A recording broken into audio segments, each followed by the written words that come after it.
महासागर रे खसिला महाकाश अलिया PSLV C60 पर पीओएम बा पोएम 4 इसरोर आउ एक सफल परीक्षण महाकाश रु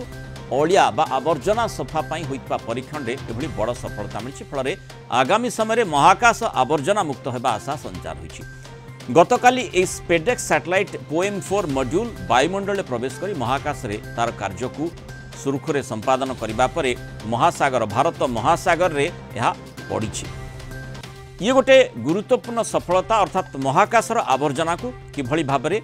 सफलतार सहित सफा करा जाई पारे तार दृष्टांत निश्चय इसरो देखिछि। इसरोर ऑफिशियल हैंडल रे ए संपर्क रे पोस्ट करा जायछि। मिशन इसरोर आवर्जना मुक्त महाकाश अभियान रे एक गुरुत्वपूर्ण माइल खुंट पोएम 4 हेउछि पोलर सैटेलाइट जान पीएसएलवी C60 रो अपग्रेडेशन लॉन्चर याकू स्पेस डॉकिंग परीक्षण पई व्यवहार करा जाय था। ए मिशन रो उद्देश्य होछि महाकाश रे वृद्धि पाउथबा आवर्जना को ह्रास करबा जहा कि खूब चैलेंजिंग। ये जो इसरोर सफलता कथा कहा जाउछि ताकू किभली भाबरे हासिल करागला एवं आगामी समय रे महाकाशर आवर्जना को मुक्त करिबा पई आमे केते प्रयास करि परिबा ये केते दूर ताकू सहाय्य करिबा इस संपर्क में अधिक आलोचना करिबा महाकाश विज्ञानी डॉक्टर शुभेन्दु पट्टनायक जोड़िछन। डॉक्टर पट्टनायक स्वागत करिबा आलोचना को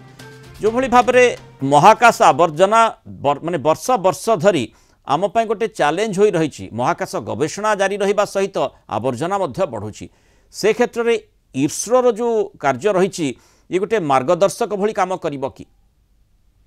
निश्चित भाव महाकाश आवर्जना को सफा करने विश्वर सबु राष्ट्र चिंतित अच्छा से गोटे चुक्तिनामा स्वागत होती किंतु ताकू ठीक भाव में कार्यकारी करा आवर्जना कथा कहले आवर्जना एक्चुअली तीन प्रकार सृष्टि होची गोटे होची जोटा कि अकामी रही जाउची बड़ स्पेस क्राफ्ट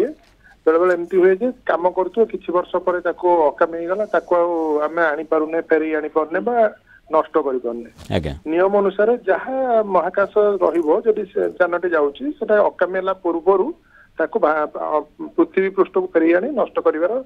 सबु राष्ट्रंकर दायित्व रही निज निज उपग्रह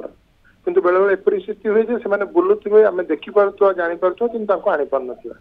आ द्वितीयटी सृष्टि बेले बेले छोट छोट पत्थर खंडा आसी बाडे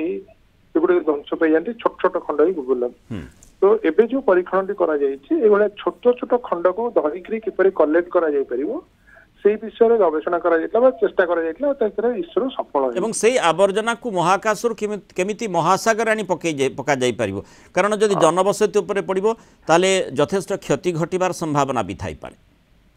सबु महाकाश यान जाउछि जोटी सेथिरे अधिक इंधन रखा जायथे जितेबाला से अकामी हो पूर्व धीरे धीरे तलू को आनी गोटे निर्दिष्ट कक्षपथ देखिए आनी महाकाश पकेवा हूँ सही देशर दायित्व तेणु से हुए किंतु अधिकांश देश बड़ बड़ देश गुड़िक प्राय से प्रक्रिया भारत सहित व्यवहार करूँ बेले बेले हुए जो अकामी हो जाए अन्य कौन हो जाए को आउ गोटे जान जा कलेक्ट कर सहित जोड़ी हो आनी सेफली सुरक्षित भाव में समुद्र भितर पकेवा व्यवस्था करा तो सही प्रक्रिया चली परीक्षण और निश्चिंत भाव भविष्य में सफल हो पार कारण आम जो डॉकिंग प्रक्रिया माने आम जा अकामी महाकाश यान सहित जोड़ी हवा धरिकी पुणी आ गोटे जानटे आसी समुद्र पकेब तेणु से प्रक्रिया निश्चिंत भाव में आगामी दिन मानक विकसित हो आवश्यकता तार रही बहुत किसी। बहुत बहुत धन्यवाद डॉक्टर शुभेन्दु पट्टनायक आलोचना रही मतामत।